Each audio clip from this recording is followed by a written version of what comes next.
여러분 안녕하십니까? 오랜만입니다. 제가 야인으로 돌아온 지도 벌써 7개월째 접어들고 있습니다.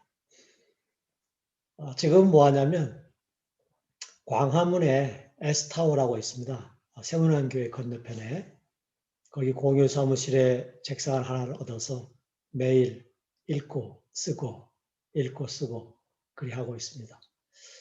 자꾸 읽고 쓰다 보니까 재미가 생겨서 밤늦게까지 똑같은 일을 하다 보니까 놀고 있는데도 입술이 지웠습니다.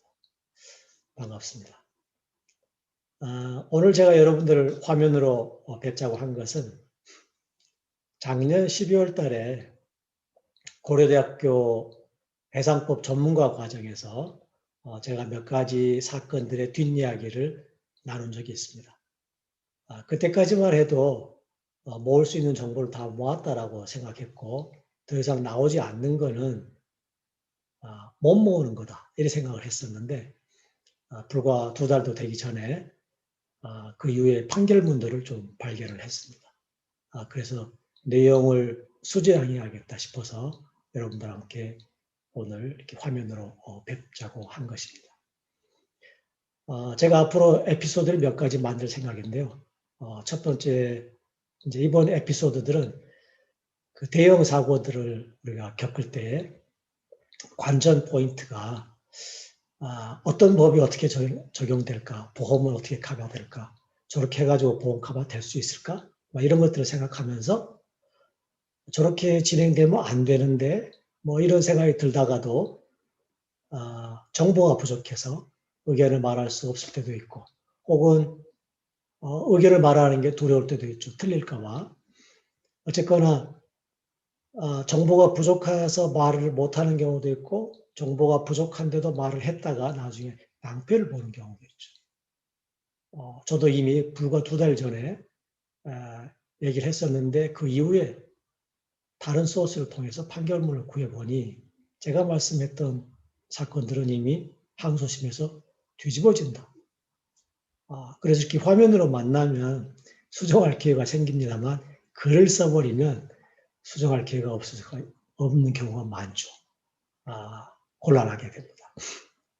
그러면 우리가 완전히 파악될 까지 아무 말도 안 해야 되는 것이냐? 저는 공부하는 사람 입장에서는 그건 바람직하지 않다. 나와 있는 가지고 논의를 하고 나중에 새로운 논리가 나오면 그때 또 보완하고 그렇게 하는 게 공부하는 사람의 바른 자세다라고 생각을 해서 오늘 여러분과 함께 한 사건을 가지고 얘기를 해볼까 합니다. 그러면 화면을 공유하겠습니다.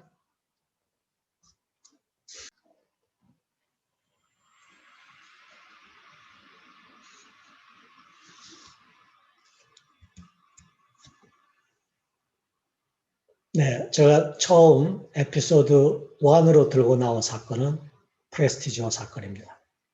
2002년도 11월 달에 스페인 연안에서 발생했던 초대형 오염 사고죠.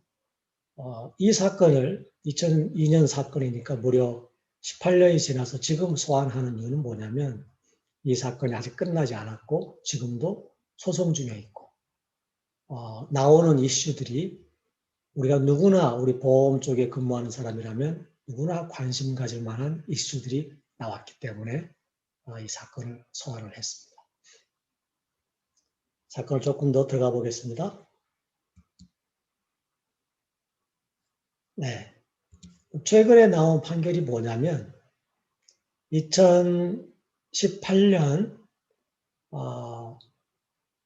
12월 달에 스페인 대법원은 그동안 손해배상 청구가 50억 불쯤 됐는데 그건 19억 불 정도이다라고 판결을 합니다. 더욱 중요한 판결은 그보다 앞서 2016년에 나온 판결인데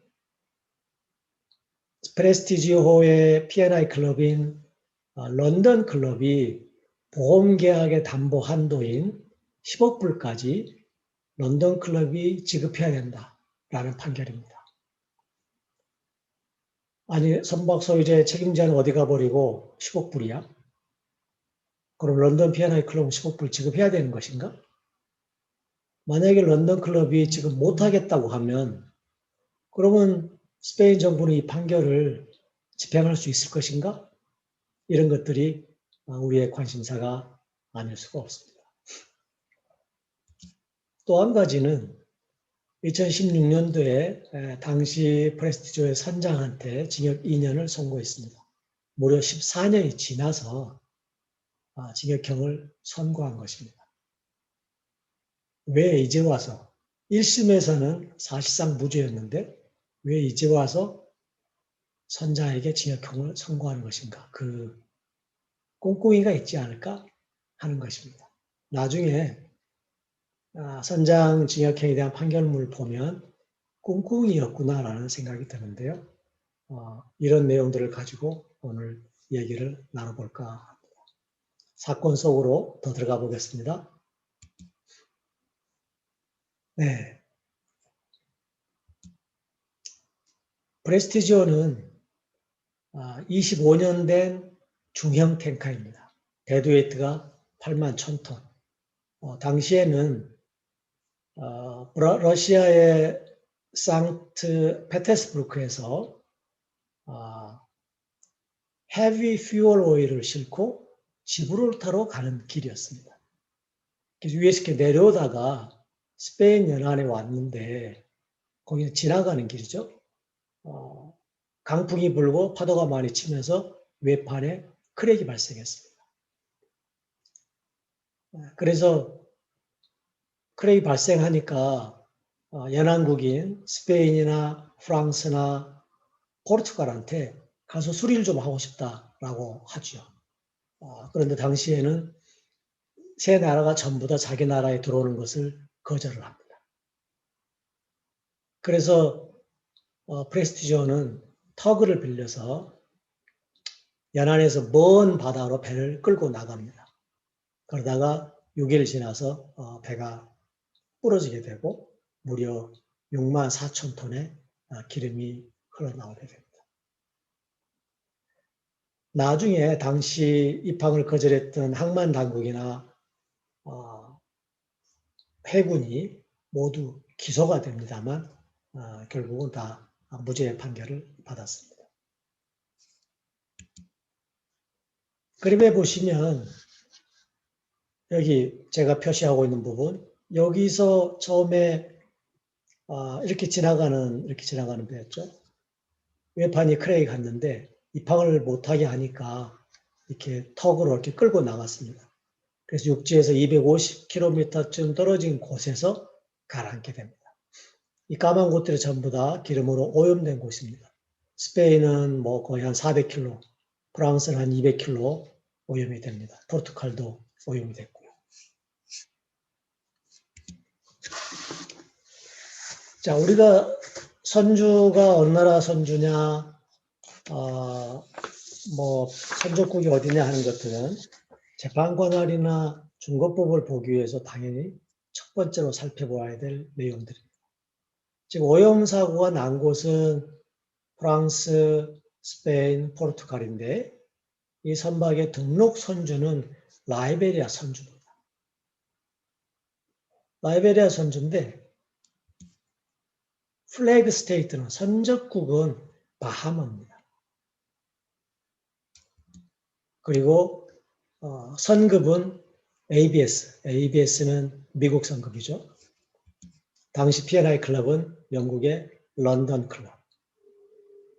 더 중요한 것은 스페인이나 프랑스나 포르투갈 모두 다 92 CLC 92 펀드 컨벤션의 체약국이라는 사실입니다. 체약국이냐 아니냐가 보상에게만 영향을 미치는 게 아니라 재판관에도 큰 영향을 미치게 되죠. 첫 번째 이슈는 스페인 정부가 사고가 난 다음 해에 바로 선급 ABS를 상대로 미국에서 손해배상 청구를 합니다. 무려 7억 불의 손해배상 청구를 합니다. 과연 선급은 이 사건에 책임을 지게 될 것인가? 매우 관심 있는 포인트죠. 1심은 나중에 2심에서 뒤집힙니다. 그런데 1심의 내용도 재미있기 때문에 소개해 드리려고 합니다. 1심에서는 어떻게 판단을 해 나가냐면 CLC를 보면 CLC에서는 person이라는 단어가 나옵니다. 누구에게 청구할 수 있고 누구에게 청구할 수 없다라는 person을 얘기합니다.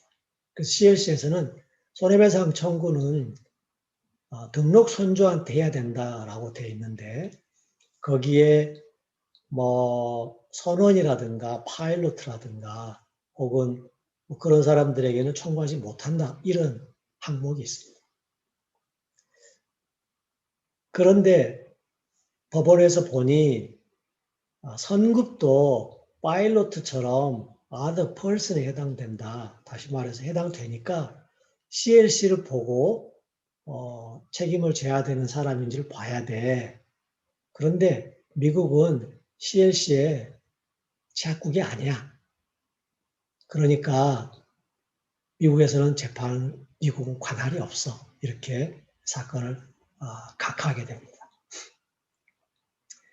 그때 판사의 마음속에 지금 여기 적혀 있습니다만 CLC라는 국제협약을 통해서 오염사고가 나면 재판 관할을 누가 갖기로 하자. 이런 게 협약에서 만들고 있는데 협약 밖으로 나와서 이렇게 하면 안 되지.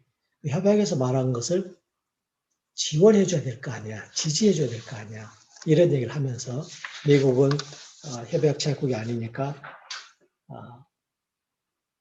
관할이 없다. 이렇게 각하하는 것입니다. 재밌죠?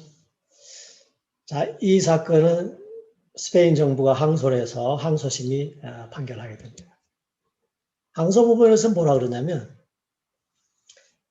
재판 관할은 그런 식으로 판단하는 게 아니야. Forum Non-Convenience나 인터내셔널 커미티의 논리로 판결하는 거야. 그런데 미국에 있는 ABS를 상대로 손해배상 청구를 하는 것이니까 관할이 있는 것이지 이렇게 판단을 합니다. 너무 피일이나 너셀 너무 간단한 일이야 라고 얘기를 합니다.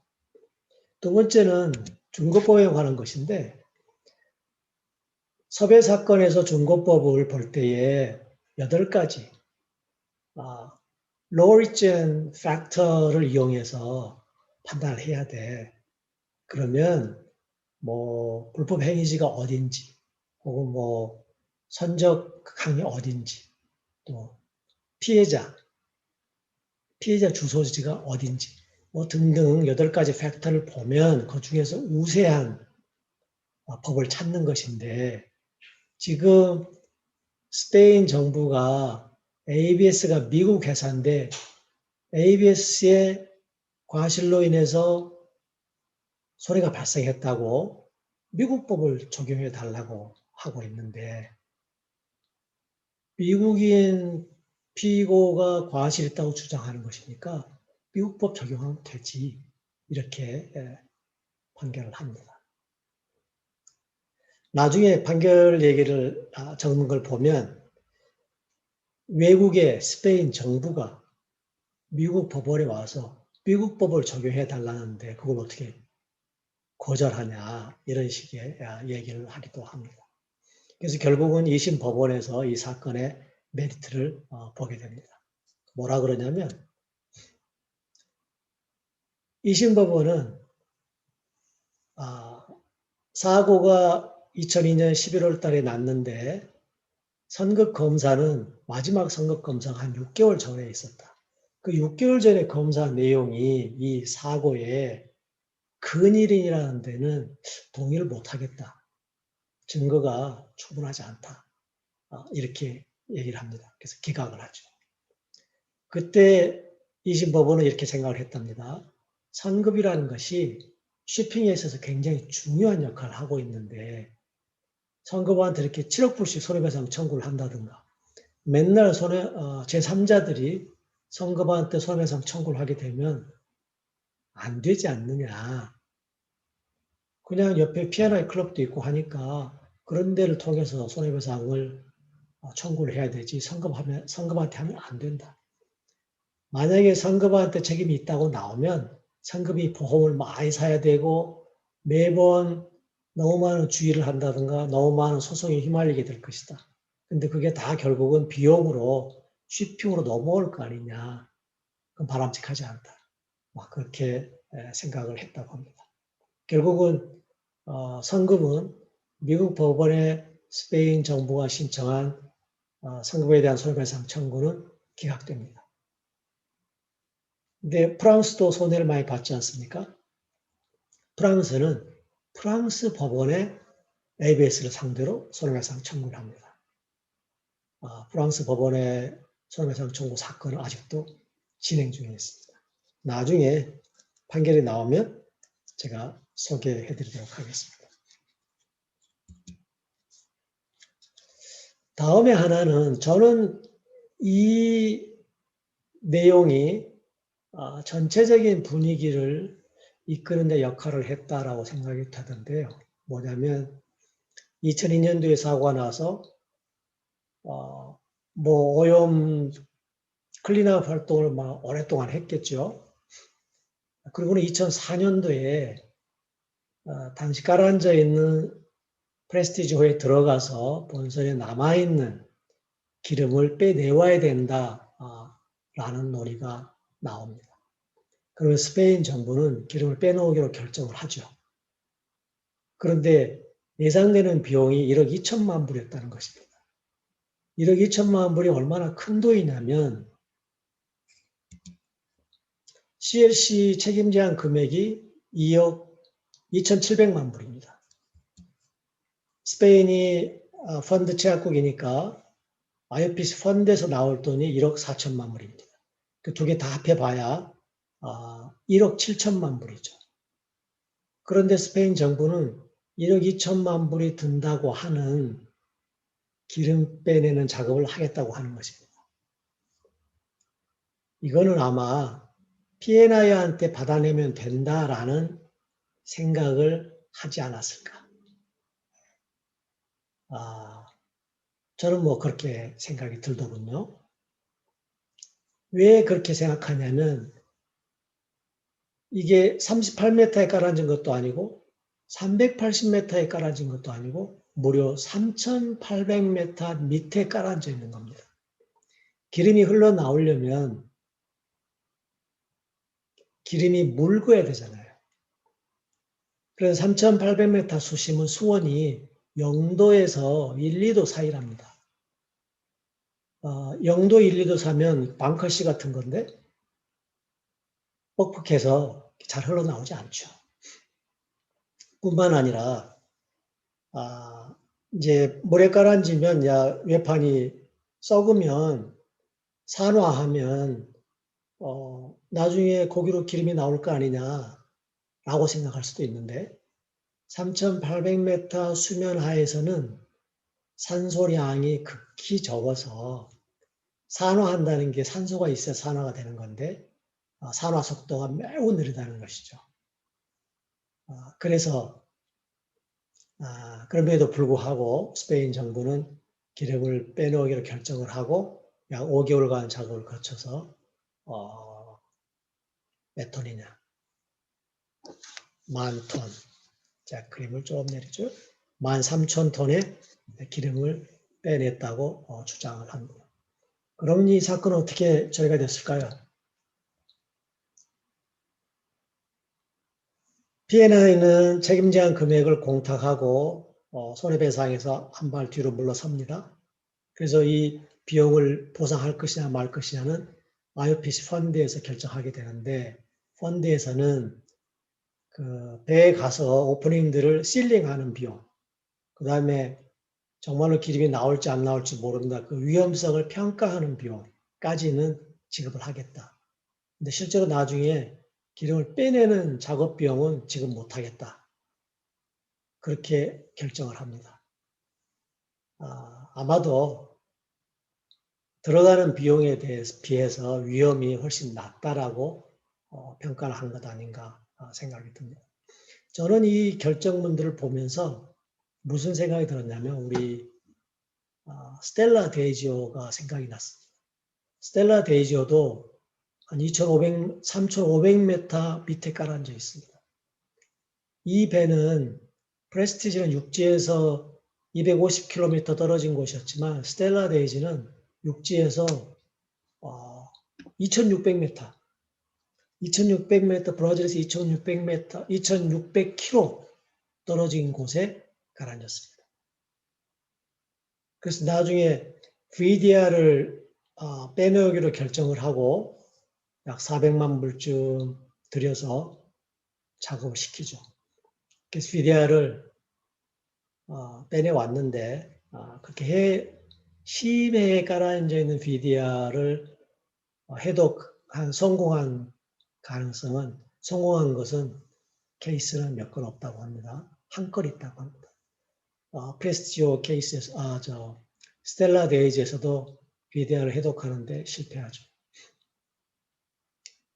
거기에 이제 오션 인피니트 4에서 VDR 회수하는 작업을 했었는데 그 친구들이 내가 오다 보니까 배가 가까운데 무슨 뼈 같은 게 있더라.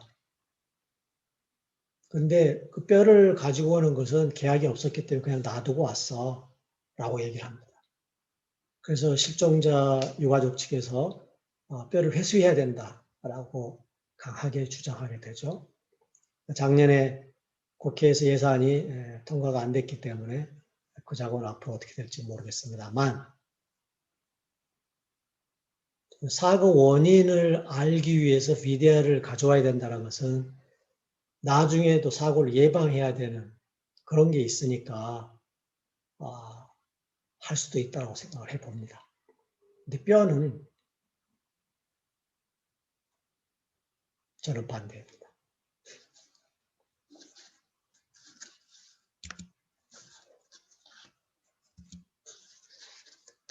자, 스페인 대법원에서는 선장이 부적절하게 행동을 했다.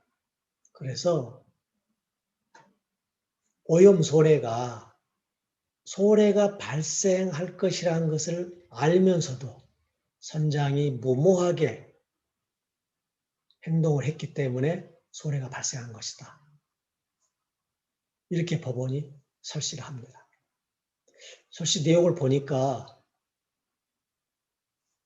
어디서 많이 본 것 같지 않습니까? 네.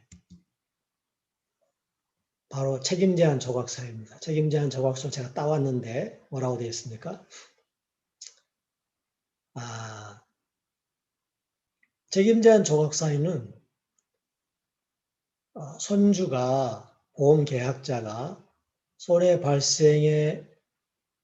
발생할 것이라는 것을 알면서도 무모하게 뭘 하거나 않거나 또는 손해 발생을 시키려고 고의로 그런 경우에는 책임자하지 못한다라는 내용입니다. 그래서 스페인 법원은 책임제한 조각 사유에 나오는 용어들을 사용해서 선장의 고의 과실을 지적하고 있는 것 같습니다. 즉 판결문을 쓸 때부터 선주가 책임자하지 못하게 혹은 선장이 책임자하지 못하게 해서 P&I까지 가보겠다라는 의도가 깔려 있었던 것이죠. 우리 세월호 경우에도 검찰이 세월호 원인을 조사할 때에 선급의 규정을 위반했다든가 가망성이 없었다든가 혹은 청해진에서 사고를 고의로 혹은 중과실로 그런 것들이 배경이 돼서 손해가 발생을 했다. 사고가 발생했다라고 조사를 하게 됩니다. 그때 우리가 주변에 있던 우리가 야 저렇게 나오면 보험하면 안 되는데 이런 걱정을 많이 했었죠. 네. 그래서 결국은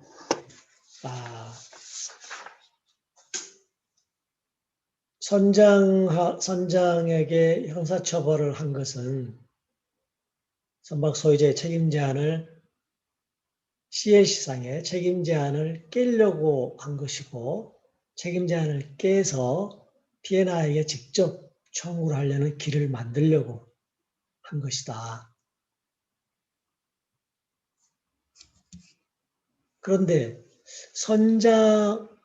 지금 선주를 말하고 있지 않습니다. 스페인 법원은 선주에게는 사용자 책임을 물었습니다. 그런데 그래서 선장만을 지금 얘기하고 있죠.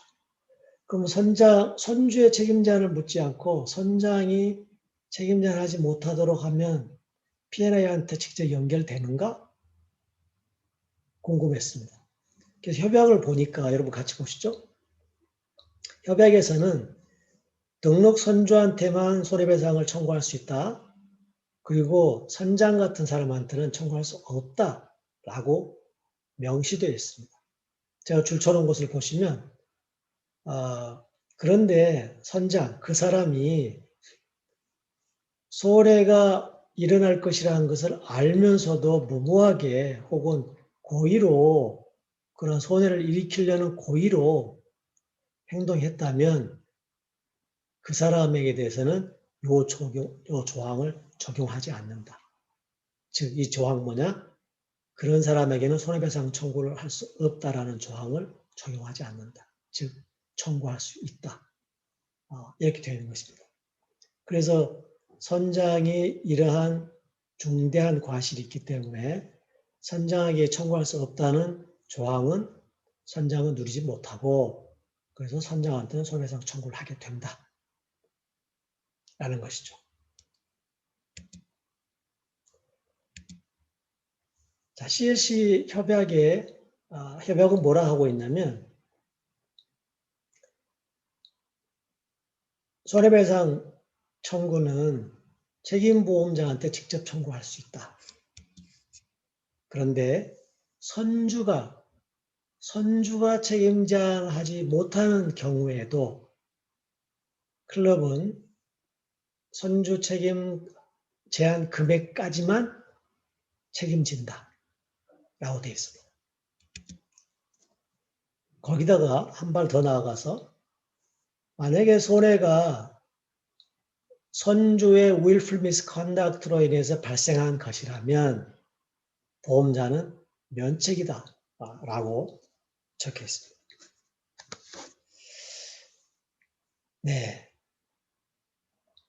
이거는 이제 본래 willful misconduct 책임제한 CLC 협약이니까 책임제한 조각사유에 대해서 기재를 해야 되는데 어구를 만들어야 되는데 그때 영미법은 다 willful misconduct라는 용어를 쓰고 있어서 대륙법에서는 야 willful misconduct가 어디까지 어떻게 해석해야 되는 거야? 라고 용어의 해석의 차이가 발생을 했습니다. 그래서 적절한 용어를 골라야 되는데 willful misconduct 그대로 적으면 안 되고 대륙법에서는 사용하지 않는다니까 그걸 풀어 쓴 게 선박 소유자의 책임 제한 조각 사유라고 합니다. 즉 본래의 의도는 willful misconduct하고 동일한 개념을 어떻게 풀어서 쓸 것이냐 하는 것이었죠. 이 법을 협약을 만든 사람들이 풀어서 썼지만 결국은 동일하게 해석되지 않을 여지가 있기 때문에 선주가 책임 제한하지 못하는 경우에도 클럽은 책임 제한 금액까지만 책임이 있고 willful misconduct로 손해가 발생한 경우라면 면책이다. 그러니까 면책일 수도 있고 어떠한 경우에도 선주 책임 제한 금액까지밖에 책임지지 않는다라는 의도를 이 규정에 담은 것이죠. 그래서 선주 책임 제한을 깨서 보험회사로부터 더 돈을 많이 받아내겠다는 계산은 매우 위험하고 성공하기 어려운 시도죠.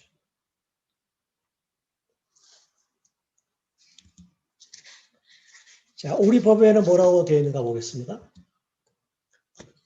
우리 법에서도 보험자도 책임 제한을 할 수 있다 이렇게 규정하고 있습니다. 그 다음에 보험자에게 직접 청구할 수 있다. 다만 선박 소유자의 고의로 손해가 발생한 경우에는 그러하지 아니하다. 네. 우리 법에서도 선박 소유자의 고의를 따지고 있지 선장의 고의를 따지고 있지 않습니다.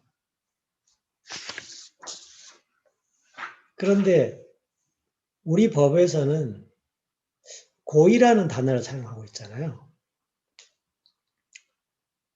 willful misconduct나 선박 소유자의 책임 제한 조각 사유는 고의보다는 넓은 개념으로 다들 해석을 합니다.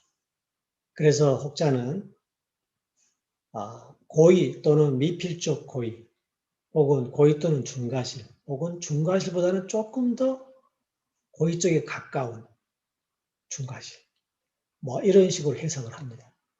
뭐 어떻게 해석하거나 고의보다는 좀 넓은 것이죠.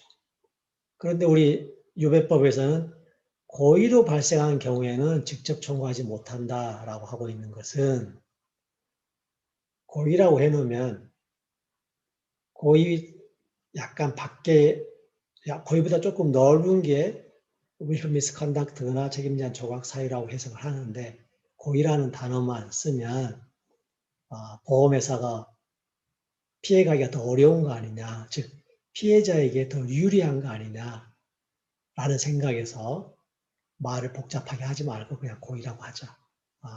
이렇게 한 거 아닌가 생각이 듭니다.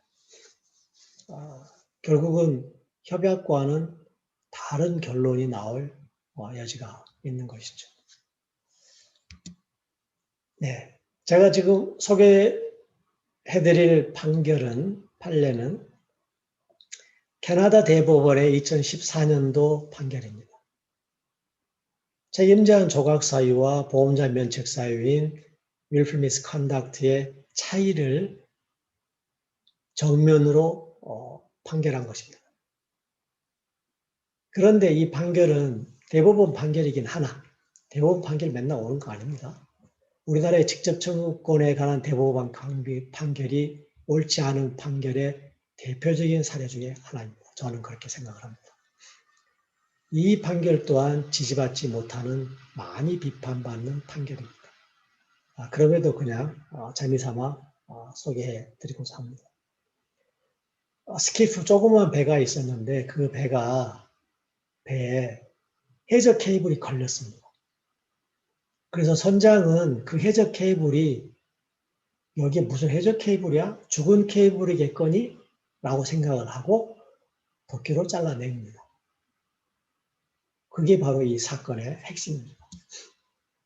그래서 법원은 컨벤션 책임제한 협약에서는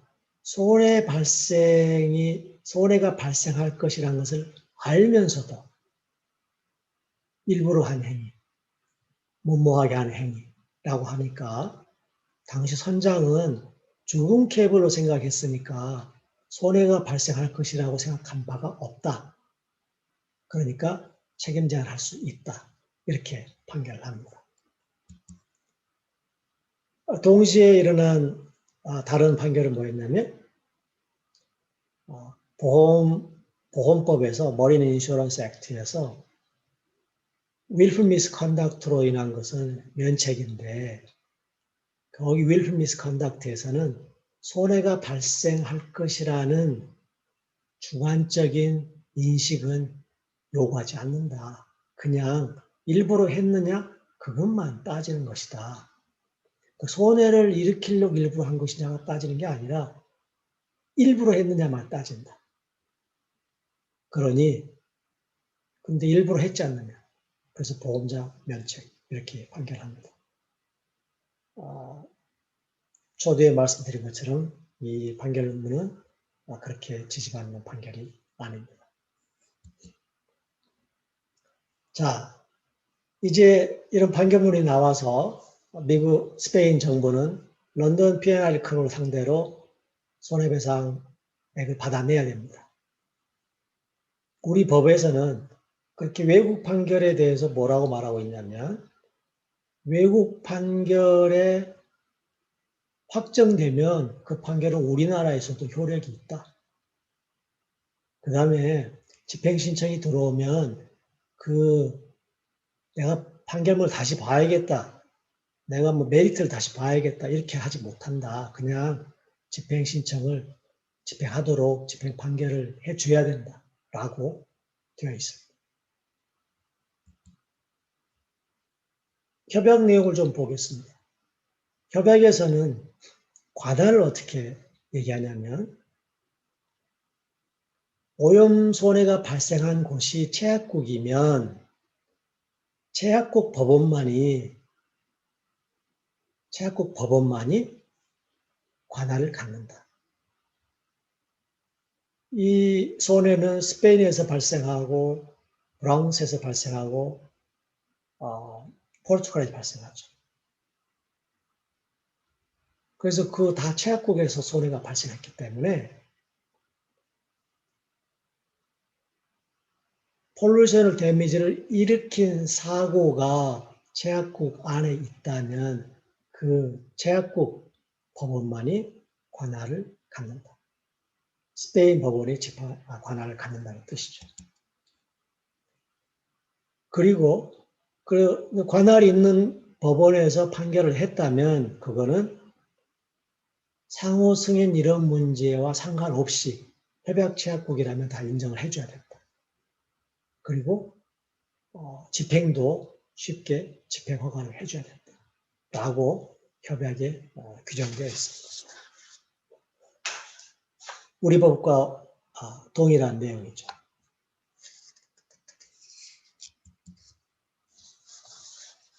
자,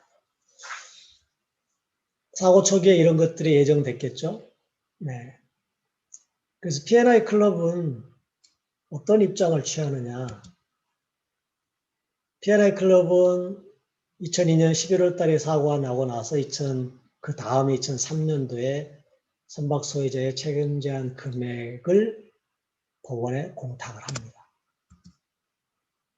그리고 그때 2003년도부터 시작된 형사재판 절차에 자기들은 참여를 안 하겠다고 합니다.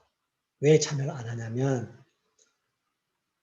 협약에서는 선주가 책임 제한을 못하더라도 클럽은 책임 제한을 할 수 있다고 돼 있는데 그럼에도 불구하고 CLC에서 책임 제한을 할 수 있다고 하고 있는데도 불구하고 그를 초과한 금액을 청구하겠다 그러면 그거는 CLC 상해 청구가 아니니까 그럼 다시 기본으로 돌아가서 보험 계약을 근거로 청구하겠다는 것이니까 그럼 보험 계약을 근거로 직접 청구하겠다는 것이니까 보험 계약의 준거법 재판 관할에 따라야 된다. 근데 런던 클럽은 잉글리시로 런던 아비트레이션으로 되어 있으니까 런던에 와서 중재를 해라. 그런데 영국은 P&I 클럽에 대한 직접 청구권을 인정하지 않아. 왜냐하면 P&I 클럽에는 pay to be paid clause, 즉 보험 계약자의 선주가 먼저 손해배상을 하고 난 다음에 클럽한테 보험금을 청구해야 된다. 보험 보상을 청구해야 된다라는 조항이 있기 때문에 피해자의 보험 계약자인 선주의 보험금 청구권은 언제 발생하냐면 자기가 손해배상을 다 한 다음에 발생하는 거야. 그러니까 아직 안 했잖아. 그러니 나는 그 조항을 주장할 수가 있어. 라는 게 런던 클럽의 입장이었습니다. pay to be paid clause라나 direct action 같은 것은 다음 기회에 설명을 드리도록 하겠습니다. 그래서 런던 클럽은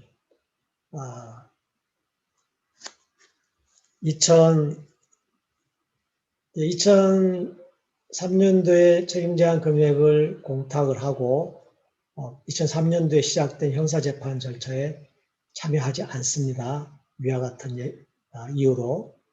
그러자 한참 지나서 2010년도에 스페인 정부가 런던 클럽을 상대로 손해배상 청구를 합니다. 그래서 2012년도에 클럽은 런던에 중재 신청을 합니다. 중재 신청을 뭐라 하냐면 CLC 한도를 넘어가는 금액은 non CLC 클레임에 대해서는 중재로 하는 게 맞습니다라고 중재 신청을 하게 되죠. 이 중재 신청에 스페인 정부나 프랑스 정부는 출석하지 않습니다. 왜냐하면 나는 정부인데 정부한테 무슨 중재에 들어오라는 것이야.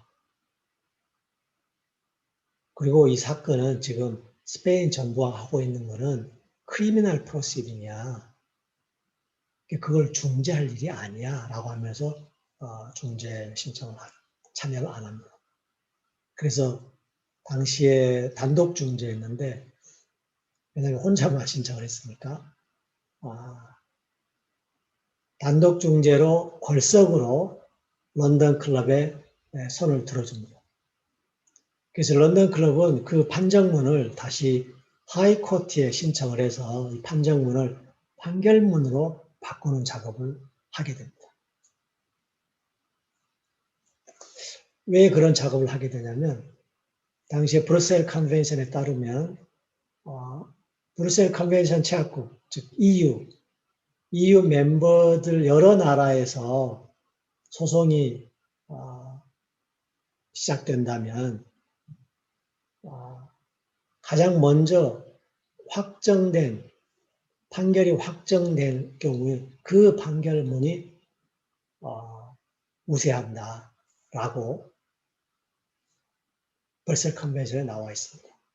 그런데 골석으로 인한 단독 중재 판정문은 그 브뤼셀 컨벤션이 적용되지 않기 때문에 이거를 하이코트에 가서 판결문으로 바꾸려고 한 것입니다.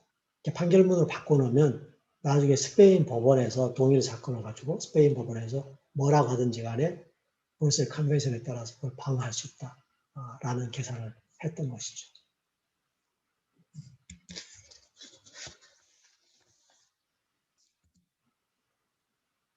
자,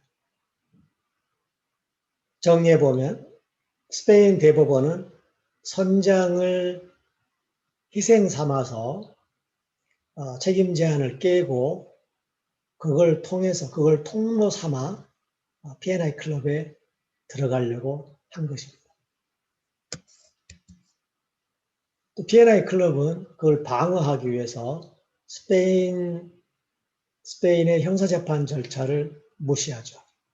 그리고 그걸 무시한 이유 자체가 스페인 정부가 선장을 희생 삼아서 P&I 클럽으로 들어오는 통로를 만들려고 하는 그런 시도를 막아내기 위해서 그렇게 시작했던 것입니다. 흥미진진하지 않습니까? 그래서 스페인 정부는 중재에는 참여를 안 합니다만 하이코트로 옮겨가니까 스페인 정부가 참여를 합니다. 자, 하이코트의 내용을 알아보도록 하겠습니다. 네. 하이코트 내용이 나중에 코트 어필 다시 스페인 정부가 항소를 했기 때문에 항소법원의 내용을 알아보겠습니다. 네.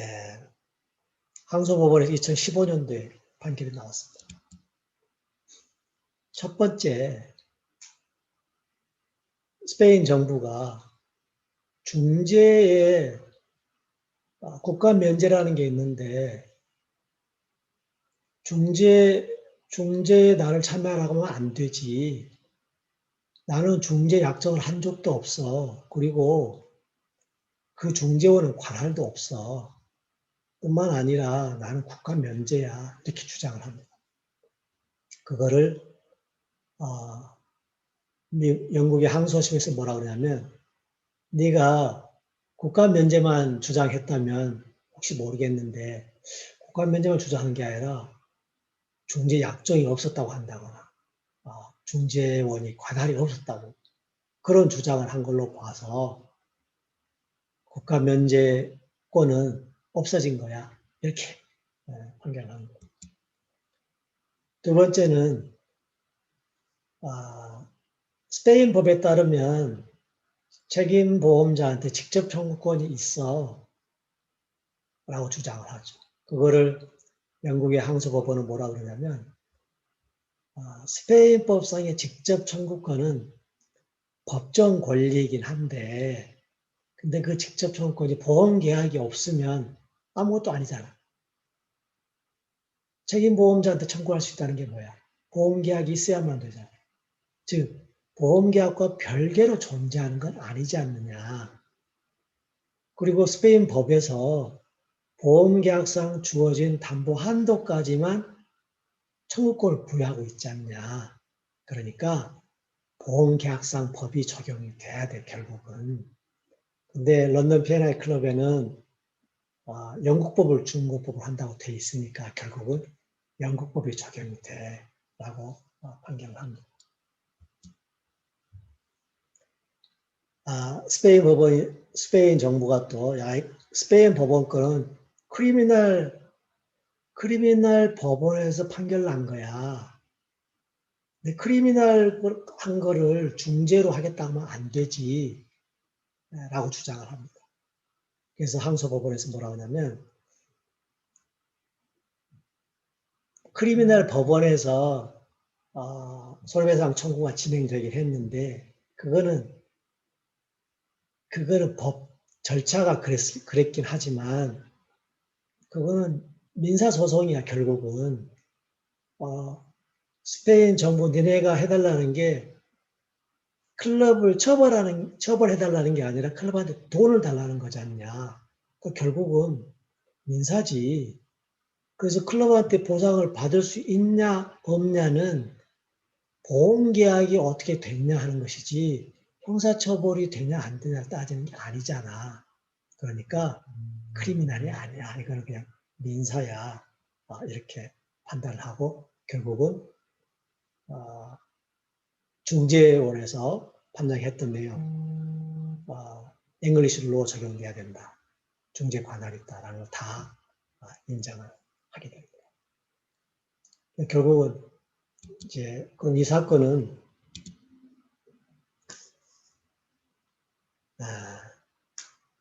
네, 말씀드린 대로 영국법에 따라서 사건을 봐야 된다. 그러니까 협약에서 말하는 금액을 초과하는 금액을 달라면 그거는 보험계약을 근거해서 그렇게 달라는 것인데 그러니까 그거는 보험계약에 나와 있는 중국법 조항을 봐야 돼. 즉 영국법 런던 중재로 하는 게 맞아라고 코트 어필에서 판결을 하게 됩니다. 근데 아까 말씀드렸습니다만 영국은 뭐라 그러냐면 P&I에 대한 직접 청구권에 관련해서 영국에서는 직접 청구권을 인정하지. 그런데 피해자는 보험계약자가 갖고 있는 권리보다도 더 많은 권리를 갖고 있지는 않아. 근데 클럽의 룰을 보면 pay to be paid clause가 있어. 즉 보험계약자가 먼저 지급을 한 다음에 비로소 청구권이 발생한다라고 하고 있어. 그러니까 피해자인 너도 보험계약자의 더 많은 권리를 갖고 있는 게 아니니까 보험계약자가 지급을 해야만 청구권이 발생하는 거야. 결국은 직접 청구권이 사실은 일어나지 않지. 이렇게 판결을 합니다. 저는 프레스티지오가 코리아 P&I 클럽에 가입해 있었으면 어떻게 됐을까 궁금하시죠? 네. 당연히 코리아 P&I 가입할 수 있죠. 코리아 P&I 지금 가입해 있는 선박이 1,000척이 넘고 외국의 선박도 많이 가입해 있습니다. 당연히 가입해 있을 수 있죠. 이런 경우에 스페인 대법원에서 코리아 P&I 클럽에 10억 불을 내놔라. 코리아 P&I도 10억 불까지 커버합니다. 한국에다가 소송을 했으면 어떻게 될까?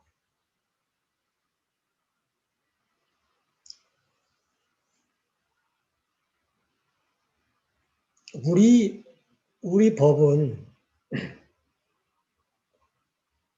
지금 직접 청구권에 대해서 특히 P&I 클럽에 대한 직접 청구권에 대해서 보험 계약상의 준거법을 따라야 된다는 입장입니다. 만약에 P&I 클럽이 브리테니아라 그러면 여기 말하는 것처럼 런던 클럽이라 그러면 런던 클럽에서 말하는 잉글리시 로 런던 아비트레이션 조항에 따라서 그 법에 따라서 하라. 근데 영국에서는 뭐 pay to be paid 클로즈가 인정되고 있고 저쩌고 그래서 청구권이 없다. 이렇게 될 것인데 코리아 P&I는 뭐라 하고 있냐면 한국법에 따라서 대한상사중재원에서 중재한다. 이렇게 되어 있거든요. 그럼 어떻게 될까요? 스페인 피해자들이 코리아 P&I 클럽한테 배상을 하라고 혹은 보상을 하라고 국내에다가 집행 신청을 했다 그러면 우리나라도 CS 취약국입니다. 그래서 우리나라도 아마도 보험계약상의 준거법으로 지금까지 하고 있는데 그러면 코리아 P&I는 첫 번째 한 가지는 보험계약상의 준거법으로 해야 된다. 그런데 코리아 P&I는 한국법을 준거법으로 하고 있으니까 한국법으로 가자면 한국법 상법에서 책임보험자는 손해배상 의무를 병렬적으로 인수하고 있고 어쩌고저쩌고 하면서 책임보험자가 다 책임을 져야 된다고 해석을 하고 있죠. 저는 그 해석이 말도 안 되는 해석이라고 생각하고 있습니다. 그렇지만 그렇기 때문에 뭐 클럽 보험계약 규정에 코리아 P&I 클럽의 보험계약 규정에 나와 있는 No 액션 클로즈나 무슨 pay to be paid 클로즈는 인정할 수 없다. 그러니 직접 청구권을 인정한다. 라고 할 수도 있고 CLC 협약에 따라서 청구한 것이니까 CLC에서는 선주가 책임자를 하지 못한다 할지라도 클럽은 책임자를 할 수 있다고 되어 있지 않느냐. 그러니 책임제한 금액까지만 책임지면 된다. 라고 할 수도 있죠. 그런데 스페인 정부가 스페인 대법원의 판결에서 노렸던 건 뭐냐면 선박 소유자의 과실을 논의하지 않고 선장의 과실만을 논의하고 있지 않습니까? 즉 협약에서는 선주가 책임 제한을 못하는 경우에 선주가 고의 중과실이 있는 경우에도 P&I는 그 책임 제한 금액까지만 책임을 지거나 혹은 면책이다라고 협약이 되어 있는데 그걸 피해서 선장이 고의 중과실이 있었다라고 하고 있지 않습니까? 그 내용을 우리 법원에서는 어떻게 받아들일지. 네. 협약은 본래 의도가 선장에 대해서는 선장이 그렇게 책임을 진다는 상황을 가정하고 있지도 않고 선장이 그렇게 책임을 지면 P&I는 당연히 물어줘야 되느냐라는 걸 가정하고 있지도 않는데 그걸 빈틈이라고 이걸 내가 찾았다라고 하면서 법이 본래 의도하지 않았을 내용을 가지고 P&I한테 책임을 묻고 있는데 우리 법원은 이걸 어떻게 받아들일 것인지. 네. 자, 이제 그래서 우선 다시 프레스티지로 돌아가자면 영국에서 그렇게 항소벌에서 판결이 났는데 그러면 프레스티지와 스페인 정부는 어떻게 될 것이냐. 영국 법원이 중재 판정을 확정을 해줬으니까 스페인 법원에서 다른 판결을 받더라도 영국의 항소심에서 말한, 결국은 중재원에서 말한 중재에 따라야 된다, pay to be paid clause가 적용된다라는 것들이 다 인정됐는데 어떻게 될 것이냐. 스페인 정부는 이게 엄청 시간 끌고 돈도 많이 들어가고 그 다음에 이길 가능성도 매우 낮게 보이고 하는 소송이기 때문에 결국은 스페인 정부가 포기하지 않겠느냐라는 게 현지 관측입니다. 그래서 협약에서 선주 책임 제한과 보험자의 보상 한도, 책임 한도라는 것들 규정하고 있는데 거기에 어떤 본래 협약의 정신이나 의도와 다른 내용을 가지고 그게 모든 법 기술을 동원해서 그런 다른 내용을 가지고 다른 식의 협약이 의도하지 않았던 내용의 손해배상 청구를 하려는 시도는 인정되어서는 안 된다. 라는 게 제 생각입니다. 여러분 잘 들으셨습니까? 에피소드 1, 프레스티지호에 관한 이야기는 여기서 마치겠습니다. 다음에 더 많은 에피소드를 가지고 여러분 찾아뵙겠습니다. 시청해 주셔서 고맙습니다.